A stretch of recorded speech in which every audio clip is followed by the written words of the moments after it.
Cuando cruzo la puerta de mi hogar en Mérida, el aire me recibe como un viejo amigo cálido, cargado del aroma a flores de bugambilia que bordean la calle, trayendo ecos de una vida que construí con mis propias manos. Esta casa es más que adobe y yeso, es el latido de décadas, turnos largos en el Hospital Juárez, noches desvelada cuadrando las cuentas bajo la luz de una lámpara, domingos en los que mi esposo y yo pintábamos las ventanas nosotros mismos, porque contratar a alguien era un lujo que no podíamos darnos. Gabriel solía bromear, diciendo que cada clavo en esta casa guardaba una historia. Y no se me equivocaba.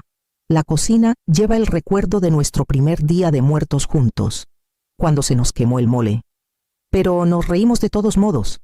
El patio trasero guarda la huella de las noches de verano escuchando el canto de los grillos, mientras planeábamos el futuro de Leonel.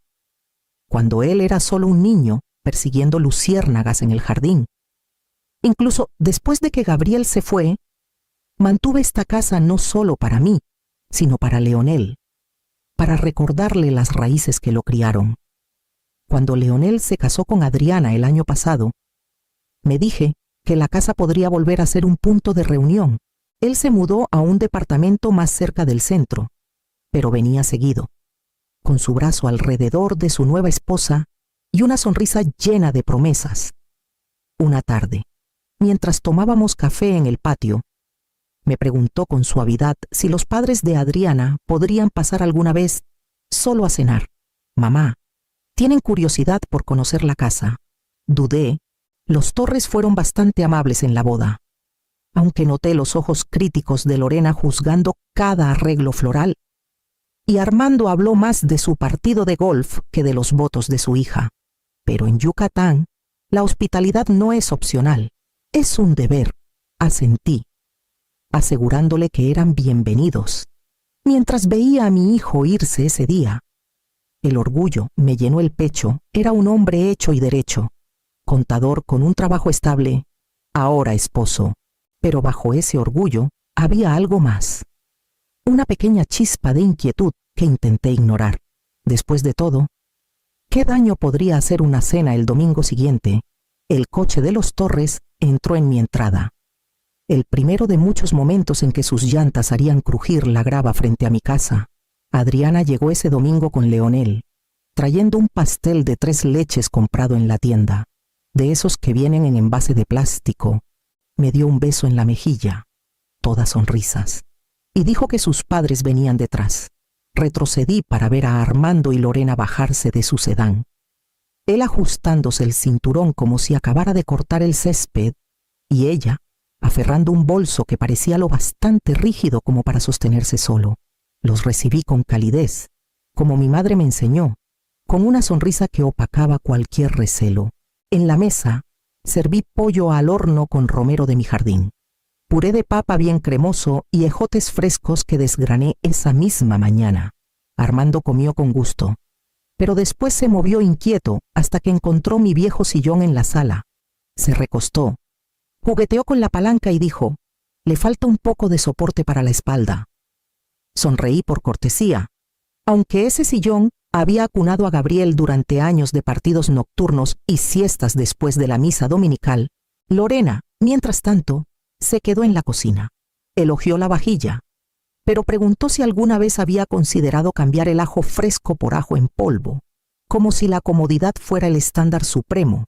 Cuando mencioné que prefería el sabor del ajo fresco, ladeó la cabeza con los labios apretados, como si hubiera roto alguna regla tácita. Leonel sonreía a través de todo, sirviendo refresco de tamarindo. Ajeno al cambio en el ambiente, Adriana intervenía con charlas sobre su trabajo de oficina, con risas agudas, como si quisiera que todo pareciera fácil. Para cuando llegó el postre, el pastel aún frío en el centro, me encontré lavando platos sola mientras ellos charlaban en la sala. No fue del todo desagradable, pero había un leve temblor en mi interior. La sensación de que una línea se había cruzado sin permiso. Lo descarté, convenciéndome de que era solo una cena. Pero mientras secaba el último plato, miré hacia la sala y vi a Lorena quitándose los zapatos sobre mi tapete, como si ya fuera parte de la casa. El domingo siguiente, su coche volvió, las llantas crujiendo otra vez sobre la grava, y esta vez ni siquiera tocaron la puerta. Pronto, los domingos dejaron de ser de descanso y se convirtieron en una obligación. A media mañana, escuchaba el zumbido familiar del coche de los Torres sobre la grava, seguido del portazo seco de sus puertas. Ya no tocaban. Entraban como si nada, con una excusa ligera. Estábamos por el rumbo, como si eso justificara tratar mi casa como una fonda en el camino. Lorena se instalaba en la barra de la cocina, observándome picar verduras con el aire tranquilo de una supervisora. Hacía comentarios casuales sobre el sazón, los utensilios, hasta la forma en que doblaba las toallas junto al horno. Armando se apoderaba del sillón otra vez, control remoto en mano, cambiando a deportes con el volumen tan alto que ahogaba cualquier pensamiento. Cuando sugerí bajarlo, se tocó la oreja y murmuró que necesitaba escuchar bien al comentarista.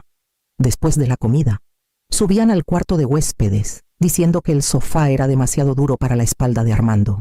Ese cuarto lo había despejado para practicar yoga suave, con manojos de eucalipto junto a la ventana y un tapete enrollado en la esquina. Ahora, el tapete estaba arrumbado en el closet y la cama tenía la marca de las siestas de Armando. Lorena lo llamó más práctico así, como si la conveniencia valiera más que la cortesía. Intenté insinuar la invasión, sugiriendo que tal vez un fin de semana Leonel y Adriana quisieran estar solos. Leonel solo se encogió de hombros, rascando el plato con el tenedor. «Es temporal, mamá. No hagas drama». Sus palabras tenían el mismo tono que usaba de niño cuando pensaba que me preocupaba de más. Así que sonreí, una sonrisa fina y practicada, aunque por dentro se sentía frágil. Cada fin de semana se fundía con el siguiente, su presencia tallando un espacio que antes era mío. Para el tercer mes, me encontré parada en el pasillo frente al cuarto de huéspedes, mirando las pantuflas de Armando alineadas junto a la puerta, preguntándome cuándo exactamente mi hogar había dejado de sentirse mío. Un viernes por la tarde, encontré a Leonel solo en la cocina, sirviéndose un vaso de horchata antes de que llegara Adriana. Aproveché el momento para hablar claro. «Leonel», dije, manteniendo un tono ligero pero firme, «quizá este fin de semana podríamos estar solo nosotros, sin visitas. Me vendría bien un poco de calma en la casa». Me miró como si hubiera propuesto algo descabellado. Luego se rió, sacudiendo la cabeza. «Mamá, estás exagerando. Son buena onda. Solo es una visita o dos. ¿Por qué te molesta? ¿Una visita o dos?» Apoyé las manos en la barra, buscando apoyo. «No ha sido una o dos, Leonel. Han sido casi todos los fines de semana desde que te casaste». Se encogió de hombros, despreocupado, y dejó su vaso a medio tomar, como si la conversación no valiera la pena terminarla. Al día siguiente, mientras doblaba sábanas, probé otro enfoque. Estaba pensando, dije con naturalidad, en invitar a mi hermana Carmen de Cancún. Hace años que no ve la casa, solo por una noche, tal vez dos. La cara de Leonel se tensó. «Carmen, mamá, ¿sabes cómo es? Pregunta demasiado». Papá siempre decía que podía convertir una cena en un interrogatorio, y su esposo no para de hablar de política. No puedo relajarme con ellos. Dejé la sábana doblada lentamente. «¿Entonces puedes relajarte con los Torres cada fin de semana? Pero no con tu propia familia por una noche». Se movió incómodo, pero no respondió. El silencio dijo suficiente. Su lealtad estaba con Adriana y sus padres, mi comodidad, mi paz. Eran cosas que podía desechar sin pensarlo. Esa noche, mientras los Torres se instalaban otra vez, Armando estirándose en el sillón y Lorena rondando por mi cocina, Leonel se sentó en el sofá con Adriana, riendo por alguna anécdota como si todo estuviera en orden. Removí el guiso en la estufa, mis manos moviéndose por inercia mientras mi mente repetía sus palabras. La verdad me aplastaba, pesada como el calor del verano afuera en mi propia casa. Me habían ganado por mayoría, Y para el fin de semana siguiente, la prueba estaba esperándome en forma de 2 maletas grandes junto a la puerta principal. Era sábado por la tarde cuando llegué a la entrada, con las bolsas del mandado todavía traqueteando en el asiento trasero. La puerta principal estaba entreabierta y el sonido de voces flotaba hacia afuera. Entré y casi tropecé con 2 maletas grandes en el recibidor, plantadas como estacas en el suelo. Lorena apareció desde el pasillo, sonriendo como si nada fuera inusual. «Espero no te moleste, Teresa. Pensamos quedarnos unos días. La espalda de Armando anda mal otra vez. Y es más fácil no andar yendo y viniendo». Me quedé allí, con las llaves aún en la mano. «Unos días hasta el miércoles», respondió con ligereza, ya dando la vuelta hacia la cocina. Leonel dijo que no había problema. Cuando encontré a mi hijo, estaba recargado en la barra, desplazándose en su celular. «No es para tanto, mamá», dijo sin levantar la vista. «Solo un par de noches. Ya sabes cómo son». Quise recordarle que esta era mi casa, no de ellos, pero las palabras se me atoraron. En cambio, llevé mis bolsas a la cocina y comencé a desempacar, moviéndome alrededor de Lorena, que se posó en un taburete como si fuera la dueña del lugar. Más tarde, subí al cuarto de huéspedes. La cama ya estaba deshecha, las sábanas arrugadas como si alguien hubiera tomado una siesta. La bata de seda de Lorena colgaba sobre la silla que usaba para escribir mi diario, su tela pálida atrapando la luz de la tarde. Las pantuflas de Armando estaban alineadas junto a la puerta. Los manojos de eucalipto que había colgado para la calma ahora olían levemente a crema mentolada y loción de afeitar. Me quedé en el umbral, con el pecho apretado. Ese cuarto había sido mío. De una manera simbólica, el único rincón de la casa que guardaba para mí. Ahora no tenía rastro de mí. En la cena, Lorena preguntó si no me importaría cambiar de detergente porque el de lavanda le causaba comezón a Armando. Armando añadió que la presión del agua en la regadera de arriba era dura para sus hombros. Sonreí apenas, prometiendo anotarlo en mi lista, al otro lado de la mesa. Leonel comía sin levantar la vista, como si nada hubiera cambiado. Esa noche, acostada sin dormir, escuché sus pasos resonando por el pasillo, cada crujido del piso recordándome que ya no estaba sola en mi propio hogar. Esa noche me quedé acostada boca arriba, mirando el ventilador girar lentamente sobre mí. Desde el pasillo llegaba el ritmo constante de pasos, el arrastre pesado de Armando, el andar más ligero de Lorena, moviéndose como si esta fuera su casa. Una puerta chirrió al cerrarse, seguida del murmullo del agua en el baño de arriba. Cada sonido se clavaba en mi pecho como un peso. Cerré los ojos, pero en lugar de sueño, vinieron los recuerdos. Noches en el hospital trabajando turnos dobles, con los pies ampollados tras 16 horas de pie, pero aún caminando la milla extra para ahorrar para esta casa. Los años en que Gabriel y yo ajustábamos el cinturón, comiendo frijoles con arroz para que a Leonel no le faltara nada. Cómo medíamos cada mejora, un cheque para las persianas, otro para la plomería, hasta que esta casa se convirtió en más que 4 paredes. Cada clavo, cada ladrillo me había costado algo, y ahora aquí estaba, desvelada mientras extraños decidían qué detergente debía comprar y cómo debía correr el agua en mis tuberías. Mi silencio había sido confundido con permiso. Tomé mi celular del buró, con la mano temblando. Por un largo momento dudé, el orgullo urgiéndome a callar, pero el orgullo ya me había mantenido quieta demasiado tiempo. Busqué el número de Carmen Díaz, mi amiga más antigua, antes directora de una escuela, ahora jubilada a las afueras de la ciudad. Sin pensarlo mucho, escribí: «¿Todavía tienes ese cuarto de huéspedes?». La respuesta llegó casi de inmediato, siempre. Dejé el celular, la luz de la pantalla desvaneciéndose en la oscuridad. Alivio y miedo se enredaron en mí, pero bajo ambos había claridad. Si seguía callada, me perdería por completo en esta casa que construí. Los pasos en el pasillo se desvanecieron. Luego cesaron por completo. El ventilador zumbaba. Me giré de lado, respirando estable por primera vez en toda la semana, sabiendo que mañana tendría que decidir qué hacer con la verdad que acababa de admitir. A la mañana siguiente, me moví sigilosamente por la cocina, preparando café como si nada hubiera cambiado. Lorena entró usando mi bata, preguntando si tenía té de manzanilla que no fuera tan floral. Le di lo que quería, con una sonrisa fina, y volví a la estufa. Pero por dentro, una nueva firmeza había echado raíz. Esa noche, me senté con Leonel en la mesa, esperando a que levantara la vista de su celular. Tu prima en Chetumal se cayó, dije, manteniendo el tono calmado. Necesitará ayuda por un tiempo. Manejaré para allá mañana. Me quedaré unos días, asintió distraído, todavía desplazándose.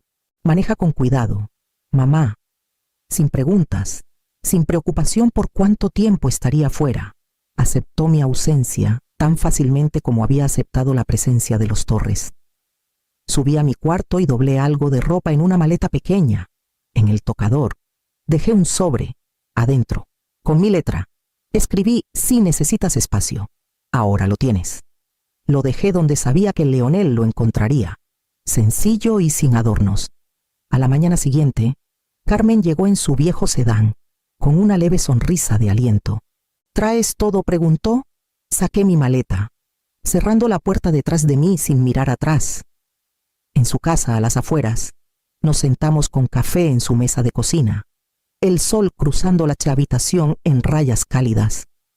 Escuchó sin interrumpir mientras le contaba lo que había pasado, asintiendo lentamente. Luego se inclinó y dijo, si estás lista para actuar. Conozco una compañía de mudanzas que me debe un favor. No había enojo en mi pecho, solo claridad. Acepté, y juntas comenzamos a hacer llamadas, sin dramas, sin escenas, solo un plan tranquilo desplegándose, paso a paso. Para el fin de semana, los de la mudanza estaban programados, las cajas serían etiquetadas, los arreglos se harían. La casa revelaría a su manera a quién pertenecía realmente. Una semana después, el rugido de un motor diésel resonó en mi calle y observé desde la ventana de Carmen mientras una gran camioneta blanca de mudanza se detenía frente a mi casa. 2 hombres con uniforme bajaron, portando portapapeles, y comenzaron a descargar cajas marcadas con letras negras grandes Torres. Lorena abrió la puerta antes de que tocaran. Su voz aguda con confusión. Disculpen, ¿qué es esto? Uno de los mudanceros levantó el papeleo. Orden de entrega para la residencia Torres. Esta dirección. Armando dio un paso adelante, tartamudeando. No puede ser. No pedimos nada.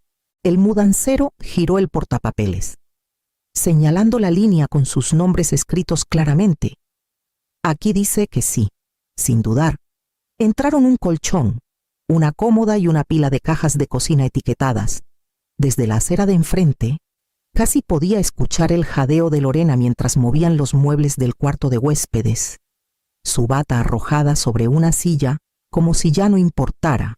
Armando seguía insistiendo en que había un error, pero sus protestas sonaban más débiles cada vez que otro mueble cruzaba el umbral. Para cuando Leonel llegó a la entrada, los mudanceros ya estaban colocando un sillón en la sala. Se quedó helado, con las llaves colgando de su mano, el rostro pálido. ¿Qué demonios pasa aquí?, exigió. Lorena se volvió hacia él, con un destello de alivio en el rostro. Leonel, diles, esto no es nuestro. Pero el mudancero solo le entregó el manifiesto. Lo escaneó. Sus ojos saltando sobre las letras grandes con los nombres de sus suegros y su nueva residencia estampada claramente arriba. Miró las cajas apiladas contra las paredes. Luego, al espacio vacío donde antes colgaban mis manojos de eucalipto. El sobre que dejé en el tocador seguía en el buró, sin abrir hasta ahora. Lo rasgó, leyendo mi breve línea, y por primera vez, el silencio cayó pesado sobre la casa. En pocos días, el silencio dio paso a la tensión. y Leonel descubrió lo que significaba vivir con los Torres sin mí. Leonel se dijo que podía manejarlo, que mi ausencia no era más que una molestia. Al principio, intentó ser buen anfitrión, recibiendo a los Torres con una sonrisa, pidiendo comida para llevar para mantener a todos contentos, pero en semanas, las grietas comenzaron a aparecer. Armando se esparció por la casa como huracán, zapatos dejados en la entrada, chamarras colgadas en los respaldos de las sillas, vasos con refresco a medio tomar abandonados en la mesa de centro.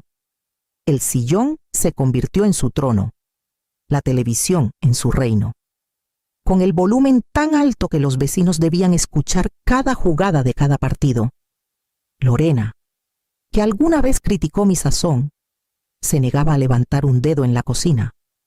No quiero meterme con el sistema de Teresa, decía.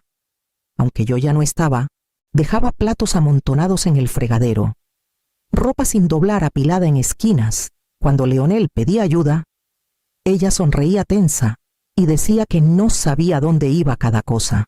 Las cuentas se acumularon después.